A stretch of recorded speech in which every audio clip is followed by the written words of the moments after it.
So do you think this culminates in the hyperinflation of the US dollar? You know, it's hard to say. I think that if you just think through it logically, there's no other way. Right. But is it going to happen tomorrow? No. It happened in 20 years, maybe 50 years, more likely 100 years, definitely. Yeah. Wow. 100%. Wow. And what should people be thinking about? I wonder is there anything out there that you can think of? Is there anything that you can think of that is not inflationary? Yeah. And hard to tax, easy to hide, easy to conceal, easy to move. That's right. Yeah. So, and gold has a lot of those properties. Yeah. It does. But you can't, it's not easy to transport. It's confiscatable. Right. You know? So yeah, we're laughing, but there's nothing that compares to Bitcoin. Nothing. It's not even close. Nothing compares to Bitcoin for holding your value and saving in it. You think in that world, Bitcoin and gold operate, the world I'm referring to is post US dollar hyperinflation. Bitcoin and gold exist side by side? Like, clearly you're speculating here. No one's going to hold you to this. Like, what do you think that world looks like? In the world that I envision, I think that gold will operate side by side for a little while, but eventually Bitcoin swallows it all.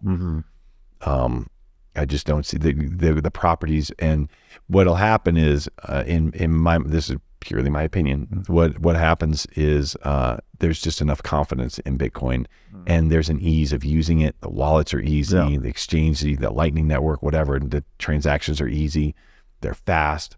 I think once we get to the point where you have enough users of it, then gold just falls away. And I still think it has its value. Sure. You know, and the gold will be the thing that people hold in case something happens to Bitcoin. Right. So, yeah, interesting. So it really is like, it's a confidence game, right? It's this confidence game right now that the Fed and US government are trying to maintain, right? Yeah. We need some inflation to externalize the debt, but not too much inflation to compromise future creditworthiness or expectations.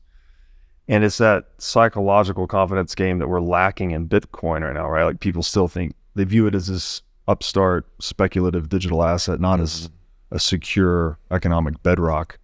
But over time, as one confidence game fails, perhaps more confidence floats over to Bitcoin. It's exactly what I believe. Yeah, I believe that will happen, and it's going to take time. It will take some time, but that's okay.